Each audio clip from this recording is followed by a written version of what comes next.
Imagine demanding the right to look at your own country's financial budget, and the government's response is basically, you can look at the math, but you absolutely cannot touch it, you can't vote on it, and you definitely can't ask us any spontaneous question about it. Yeah, that is a perfectly frustrating way to summarize it. Right.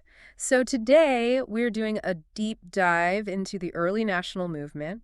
We're looking specifically at the moderate phase, so that's from 1885 to 1905. And this is a really critical era. Oh, absolutely. We're mapping out the personalities, the key institutions, the sort of explosive growth of the press at the time, and this is the most crucial part for you listening, the chain of how British policies evolved directly in response to this early wave of nationalism. It's honestly such a fascinating 20-year window, Mhm. I mean, we're looking at the late 19th century, which is really the crucible for modern Indian political consciousness. Yeah, the real starting point. Exactly. This is the era that built up to the formation of the Indian National Congress in 1885. And the leaders here, the moderates, they relied heavily on constitutional methods. Right, no riots, just rules. Exactly. They were the architects laying the absolute foundation for every single mass movement that would eventually follow in the 20th century. So, I mean, we really need to look at what was happening before 1885, right? Because an organized all-India political movement doesn't just, magically spawn out of nowhere. What did the political landscape actually look like before the Congress even existed? Well, it was incredibly localized, and frankly, it was very, very elite. Like, if we trace the logical evolution, we really have to start in Bengal in 1838. Okay, 1838. Yeah, with the Landholders' Society. This was founded by Dwarkanath Tagore. Now, it's technically the first instance of organized political activity in India, but the mechanism behind it was purely self-interest. Oh, interesting. How so? Well, it was essentially a pressure group. It was designed to protect the very narrow financial rights of zamindars like the wealthy landlords against new British land revenue policies. Right. Okay, so that is literally just a vested interest group lobbying for its own wealth. That hardly sounds like the beating heart of a national freedom struggle. No, not at all. So how do we get from protecting landlord profits to demanding actual national civil rights? You get there through this kind of gradual expansion of scope. So by 1851, we see the formation of the British Indian Association, or the BIA, and that was founded by Radhakant Deb. Okay, the BIA. Yeah, and this was a notable step forward. They weren't just asking for tax breaks anymore. They actually started demanding broader administrative changes. Like what kind of changes? For instance, they petitioned the British Parliament right before the Charter Act of 1853, asking for the separation of the executive and the judiciary.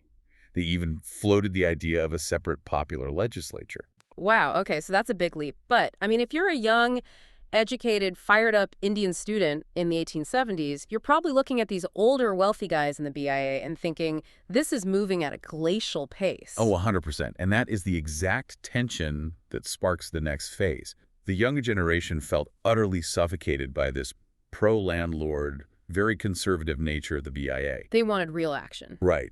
They realized that if you only represent the ultra-rich, the British will never take your demands for broader Indian rights seriously. And that frustration directly caused leaders like Surendranath Banerjee and Ananda Mohan Bose to just break away. And what did they do? Well, in 1876, they founded a much more dynamic organization, which was the Indian Association of Calcutta.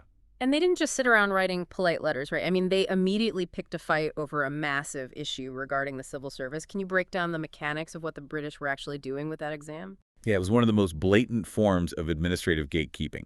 Basically, the British reduced the maximum age limit for the Indian civil service examination from 21 down to 19. Wait, 19? Are you serious? I am serious. So, let me get this straight. An Indian teenager would have to scrape together a fortune, travel by ship all the way to London, and take a highly complex exam in English, which often featured subjects like Greek and Latin, right? Exactly, Greek and Latin. And they're competing against native British students who had been prepped for this their entire lives, all by age 19. Yeah, it was completely rigged. It was a deliberate, systemic roadblock designed specifically to keep Indians out of higher administration. You see, the higher echelons were known as the covenanted civil service. Okay, I've actually always wondered about that specific term. What does covenanted actually mean in this context? Like, why was it considered so offensive? Well, it literally meant that these officials signed a special covenant, like a formal contract, directly with the British Crown and previously with the East India Company. Oh, I see. Yeah, and historically, These incredibly lucrative, highly powerful contracts were exclusively reserved for white British elites. It was a formal, legalized racial hierarchy. That is wild. So Surendranath Banerjee and the Indian Association, they launched this massive nationwide agitation against this age reduction. They mobilize across the country. And what is the actual outcome? Do the British yield to the pressure? Like, does the policy change? Well, they yield to the noise, but definitely not the substance. Typical. Right. The agitation forced Lord Dufferin to set up the Aitchison Committee on Public Services in 1886, but the committee's response was essentially just a cosmetic fix. What did they actually do? They recommended dropping the deeply racist term covenanted, and they reorganized the bureaucracy into imperial, provincial, and subordinate services. But did they grant the core demand? Like, did they finally allow the exam to be held simultaneously in India and England so Indians actually had a fair shot? They absolutely did not. The exam stayed firmly in London. And, this is a crucial causal link for anyone listening. Right. Pay attention to this. Because this failure proved to the Indian intelligentsia that scattered, regional associations, even ones as active as the Indian Association, were simply not powerful enough to force the British Empire to make structural changes. Which sets the stage perfectly for 1885. The realization finally hits that they need a unified all-India platform. Exactly. Enter the Indian National Congress, founded in Bombay, with W.C. Banerjee as its first president. But here is the part that always trips me up. That's that. The guy who helped pull this massive nationalist organization together was A.O. Hume, a retired British civil servant. Yep. I mean, why on earth would emerging Indian leaders let a former British official build their movement? Was he just like a Trojan horse? It looks completely contradictory on the surface, I know. And historians have debated the mechanics behind this for decades. So the British popularized what's known as the safety valve theory. The safety valve theory. Okay, how does that go? The idea was that the British Empire was essentially a pressure cooker of Indian resentment. And Hume allegedly created the Congress to act as a literal safety valve, giving the Indians a harmless, polite debating club to blow off steam so they wouldn't launch another violent, massive revolt like the one they saw in 1857. So the British theory was essentially, let's give them a book club so they don't buy guns. Basically, yeah. But what was the Indian perspective? Because these leaders were incredibly brilliant. They couldn't have just been, useful idiots for the British. Oh, they certainly weren't. The great moderate leader G.K. Gokhale, he articulated the Indian strategy perfectly with his lightning conductor theory. Lightning conductor. Yeah.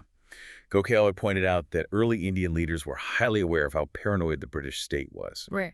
They knew that if they formed a massive all-India political body entirely on their own, the British authorities would immediately view it as a seditious threat. And just crush it. Exactly. Crush it before it even held its second meeting. Ah, I see. So they actively used Hume. Yes. They used him as a protective shield. Think about how a lightning conductor works. It grounds a devastating electrical strike safely into the earth.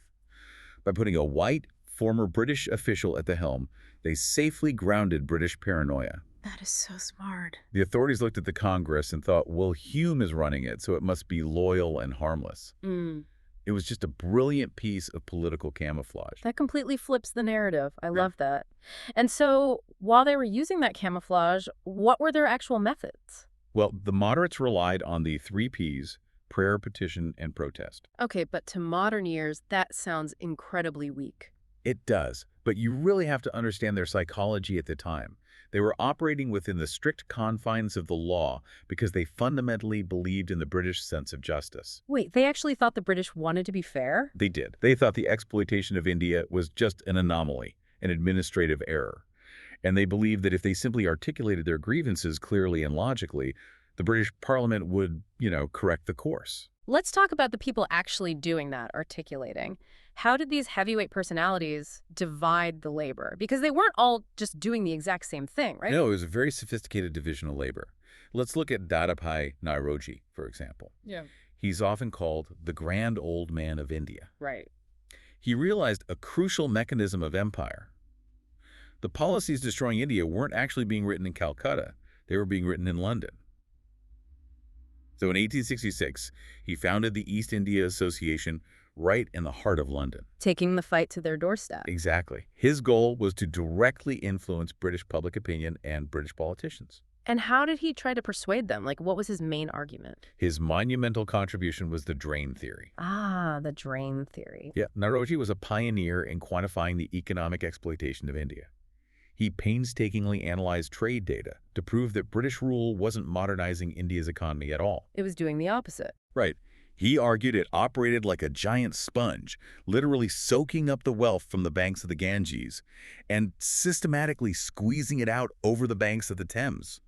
He proved mathematically that the poverty of India was a direct result of British administrative costs and wealth extraction. Okay, so Nauroji is handling the macroeconomic argument over in London. Meanwhile, back in India, we have Surendranath Banerjee. You mentioned him earlier with the Indian Association. Yes, Banerjee was the master of on-the-ground political mobilization. He was focused heavily on Bengal and building a network from the east. And this actually brings up a really common historical misconception that traps a lot of students. Oh, let's hear it. Because Banerjee was so prominent, people naturally assume he founded almost every major association of the era.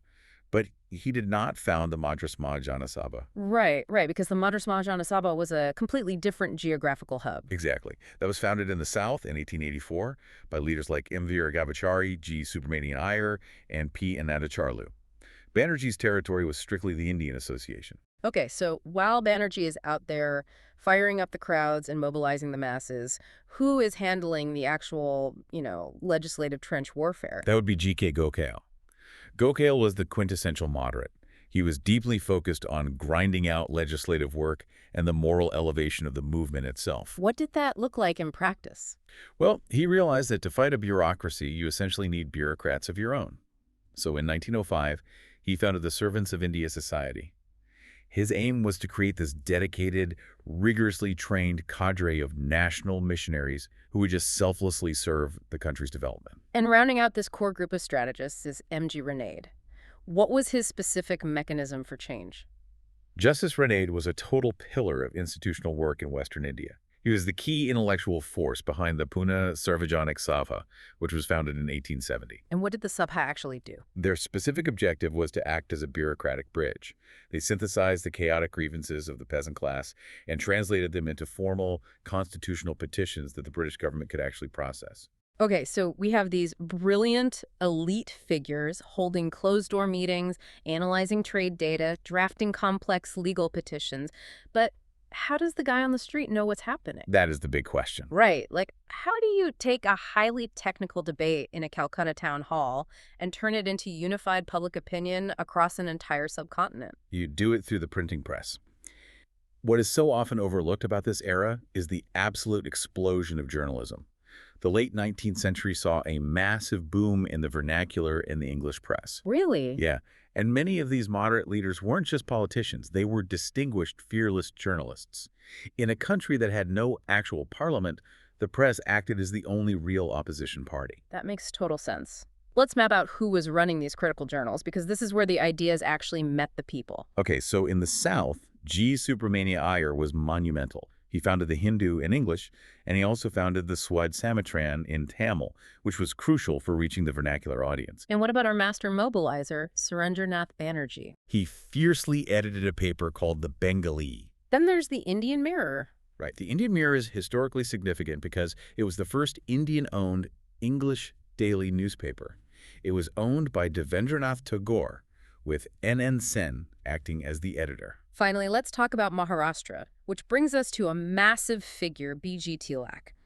Now, Tilak becomes the face of the much more aggressive extremist phase later on, but his foundation was built right here in the moderate era through his journalism. Exactly. Tilak's political power was entirely intertwined with two legendary newspapers, Kasari and Maratha. But here is a fascinating nuance that you should definitely remember. Tilak wasn't the sole architect at the start. G.G. Agarkar was actually the very first editor of Kasari. And Agarkar and Tilak eventually had a falling out, right? They did. Their mechanisms for change completely differed. Agarkar eventually founded his own paper, Sudharak, which focused heavily on social reforms like fighting casteism and untouchability. Whereas Tilak had different priorities. Yeah.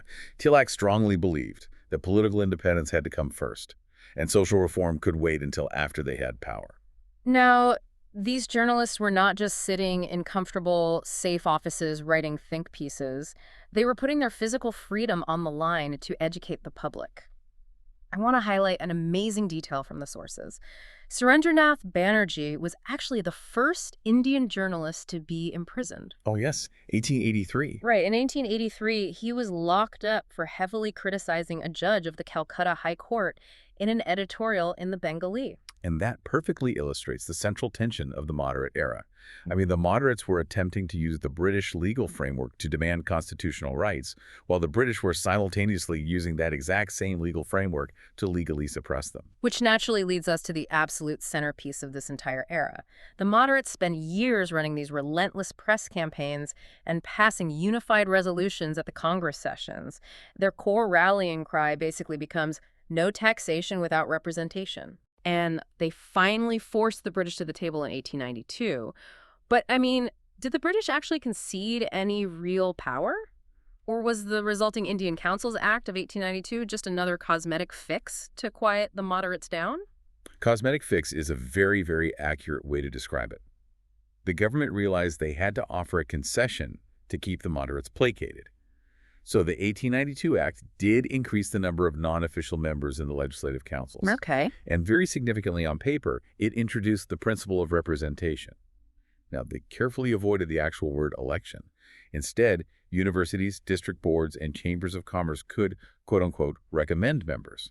It was a highly restricted form of indirect election. Okay, so they get more Indian bodies into the legislative room, but did they get the power of the purse? To use a modern tech analogy, did these new Indian members get admin rights to the budget so they could edit it, or were they just given read-only access to the document? That is the perfect way to understand it. They were given strictly read-only access. And this is a crucial historical reality for you to grasp. Under the 1892 Act, Indians won the right to discuss the budget. Just discuss it. Right. They could look at it, and they could express their views on it. They could also ask questions to the executive branch, but, and here's the catch, only if they gave 6 days advance notice. 6 days? But wait, could they vote on it? They absolutely could not vote on the budget. They could not amend a single line of it. Furthermore, if they gave their 6 days notice, asked a question, and the British government gave a completely dismissive or terrible answer, the Indian members could not ask supplementary questions. Are you kiddo? No follow-up allowed. They had zero actual control over the finances. Wow, so just imagine the psychological blow of that. You sit in a room, you see mathematical proof that your country's wealth is being drained, you complain about the math, but you cannot change the math, and you can't even force them to clarify the math. It was maddening. How long did the moderates put up with this before their strategy just completely fractured? Well, the disappointment over the 1892 Act was kind of a slow, agonizing burn. But what accelerated the total crisis of the moderate strategy was the arrival of Lord Curzon as viceroy in 1899. Right, Curzon. Yeah, Curzon wasn't interested in cosmetic concessions. He was an unapologetic, hard-line imperialist. What were the actual mechanics of his crackdown? Like, what did he do? He instituted highly reactionary policies designed specifically to crush the growing nationalist spirit that the moderates had spent years cultivating.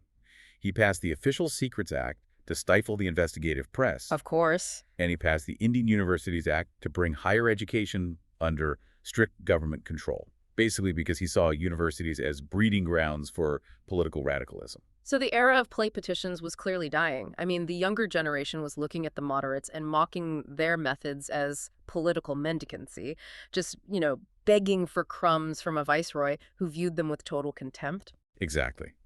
And the final nail in the coffin was Curzon's decision to partition Bengal in 1905. That is the absolute watershed moment. The partition of Bengal proves definitively that polite constitutional methods could not stop the British from literally carving up their province. It acts as the immediate catalyst for the aggressive Swadeshi movement, which marks the end of moderate dominance. Exactly. The foundation had been laid, but the limits of prayer and petition had been entirely exposed. All right, listener, we have covered a massive amount of historical mechanics today. It is time to lock this into your memory. Yeah. This is your mandatory rapid revision round. We are going to clear up the 5 major misconceptions and historical traps that trip up so many people studying this era. Okay, trap number 1, the journal mismatch. Kasari was the Marathi newspaper. Maratha was the English newspaper. Tilak was involved with both, but do not swap the languages based on the names. Kasari equals Marathi. Maratha equals English. Got it. Trap number 2, the founder confusion. Radhikant Deb founded the elite conservative British Indian Association in 1851. It was Surendranath Banerjee, reacting against them, who founded the broader Indian Association later in 1876. Right, trap number 3, the personality mismatch. G. Subramania Iyer founded the Hindu in the South. Surendranath Banerjee founded the Bengali in the East. Do not mix up the regional journalistic titans. Okay, trap number 4, the act-purpose confusion. The Indian Councils Act of 1892 allowed the discussion of the budget. It definitively granted NO voting rights. Remember the analogy? It was strictly read-only access. And trap number 5, the event mismatch. Lord Dufferin's Aitchison Committee in 1886 dropped the racist, covenanted terminology, but it did not grant the core moderate demand for simultaneous civil service exams in India. The exams sit in London. Keep those mechanisms straight and you have mastered the high-yield realities of this period. So as we wrap up our deep dive into the moderates, we have to acknowledge how history judges them. Yeah, and this raises an important question, something for you to mull over after we finish. Critics later, and even during that time, ruthlessly mocked the moderates for their political mendicancy.